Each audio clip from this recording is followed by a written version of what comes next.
പലപ്പോഴും ആളുകൾക്കുള്ളൊരു സംശയമാണ്, നമ്മൾ ട്യൂബിലാണ് ഗർഭം എന്ന് പറയുമ്പോൾ ഈ ട്യൂബിലെ ഗർഭം യൂട്രസിലേക്ക് കൊണ്ടുവരാൻ പറ്റുമോ എന്നൊരു ചോദ്യം പലപ്പോഴും ചോദിക്കുന്നതാണ്. പറ്റുമോ? ഒരിക്കലുമില്ല.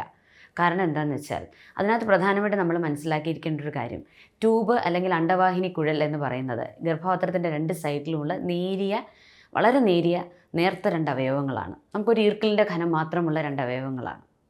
പക്ഷേ ഇത് വളരെയധികം പ്രാധാന്യമുള്ളതുമാണ്.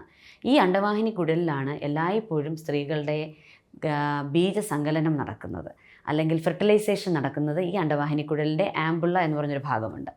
അവിടെയാണ് ഒരു പുരുഷ ബീജവും സ്ത്രീകളുടെ ബീജമായ അണ്ടവും തമ്മിൽ യോജിക്കുന്നത്.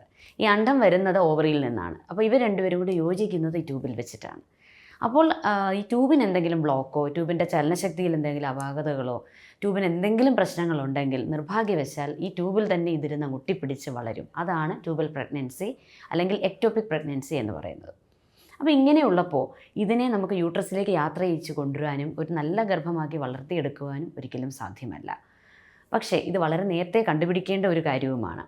കാരണം പീരീഡ്സിൻ്റെ ഡേറ്റ് മിസ് ചെയ്ത് 4-5 ആഴ്ച ആകുമ്പോഴേ തന്നെ നമുക്കിത് മനസ്സിലാക്കാൻ കഴിയും. നമുക്ക് β-HCG എന്ന് പറഞ്ഞ രക്തപരിശോധനയിലൂടെ ഇത് മനസ്സിലാക്കാൻ കഴിയും. അതായത് β-HCG നമുക്ക് ഒരു 48 മണിക്കൂറിനുള്ളിൽ ഇരട്ടിക്കണം എന്നാണ്. അങ്ങനെ ഇരട്ടിക്കാതെ വരുമ്പോൾ ട്യൂബിലാണോ യൂട്രസിലല്ല ട്യൂബിലാണോ എന്നൊരു ഡൗട്ട് തോന്നാം. അതേപോലെ തന്നെ സ്കാൻ നോക്കിക്കഴിഞ്ഞാൽ നമുക്ക് കൃത്യമായിട്ട് അറിയാൻ പറ്റും ട്യൂബിലാണോ യൂട്രസിലാണോ ഈ ഗർഭം വളരുന്നത് എന്നുള്ളതാണ്. അപ്പോൾ ഇതിൻ്റെ പ്രശ്നം എന്താണെന്ന് വെച്ചാൽ ഇത് ട്യൂബിന് താങ്ങാവുന്നതിന് ഒരു പരിധിയുള്ളത് കൊണ്ട് ട്യൂബിലിരുന്ന് തന്നെ ഇത് വളർന്ന് ഒരു സ്റ്റേജ് കഴിയുമ്പോൾ ചിലപ്പോൾ ട്യൂബ് പൊട്ടി അമിതമായ രക്തസ്രാവം വയറിനുള്ളിലേക്ക് വന്ന് ചിലപ്പോൾ ഗർഭിണി അറിയണമെന്ന് തന്നെ ഇല്ല രക്തസ്രാവം വരുന്നത്. തലകറങ്ങി വീഴുവോ, ഈവൻ മരണം വരെ സംഭവിക്കാവുന്ന ഒരു രോഗാവസ്ഥയാണ്. അപ്പോൾ അങ്ങനെയൊക്കെ തലകറങ്ങിയൊക്കെ വീണ് കഴിയുമ്പോഴായിരിക്കും ചിലപ്പോൾ അറിയുന്നത്. വെള്ളറി വെളുത്തൊക്കെ സ്ത്രീകൾ ആശുപത്രിയിൽ എത്തുമ്പോഴായിരിക്കും ഇങ്ങനെ ട്യൂബൽ ഗർഭം പൊട്ടിയതാണ്, ട്യൂബ് പൊട്ടി ട്യൂബൽ ഗർഭമായി പോയി അതാണെന്ന് മനസ്സിലാക്കാൻ പോലും കഴിയുന്നത്. സോ അതാണ് ട്യൂബൽ ഗർഭം അല്ലെങ്കിൽ എക്ടോപിക് പ്രഗ്നൻസിയുടെ ഏറ്റവും വലിയൊരു പ്രാധാന്യം. അപ്പോൾ അത് വളരെ നേരത്തെ മനസ്സിലാക്കിയാൽ എന്താണ് ഗുണം എന്നുള്ളതാണ്.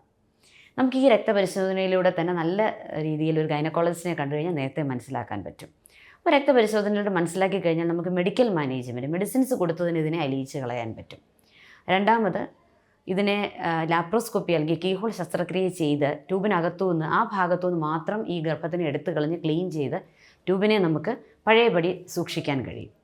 ഇതൊന്നും പറ്റിയില്ലെങ്കിൽ അഥവാ പൊട്ടിപ്പോയി ഭയങ്കര ബ്ലീഡിംഗ് ആയി രക്ഷയില്ലെങ്കിൽ പെട്ടെന്ന് തന്നെ ശസ്ത്രക്രിയയ്ക്ക് വിധേയയായാൽ ട്യൂബ് മാത്രമായിട്ട് റിമൂവ് ചെയ്ത് കഴിഞ്ഞാൽ നമുക്കത് പൂർണ്ണമായിട്ട് മാറ്റി ആ രോഗിയെ രക്ഷിക്കാൻ കഴിയും. ഇവിടെ എപ്പോഴും ആളുകൾക്കുള്ളൊരു പ്രയാസമാണ് ട്യൂബ് പോയാൽ പിന്നെ ഗർഭിണിയാകുമോ എന്നുള്ളത്. സ്ത്രീകൾക്ക് ഞാൻ ആദ്യം പറഞ്ഞ പോലെ തന്നെ 2 അണ്ടവാഹിനി കുഴൽ അല്ലെങ്കിൽ ട്യൂബ് ഉള്ളത് കൊണ്ട് തീർച്ചയായിട്ടും ഒരു ട്യൂബ് പോയെന്ന് വിചാരിച്ച് ഗർഭിണിയാകാതിരിക്കുകയില്ല. ഭാവിയിൽ തീർച്ചയായിട്ടും വളരെ നല്ലൊരു ഗർഭപാത്രത്തിനുള്ളിൽ കിട്ടാനും നല്ല രീതിയിൽ ഒരു കുഞ്ഞിന് ജന്മം നൽകുവാൻ സാധിക്കും.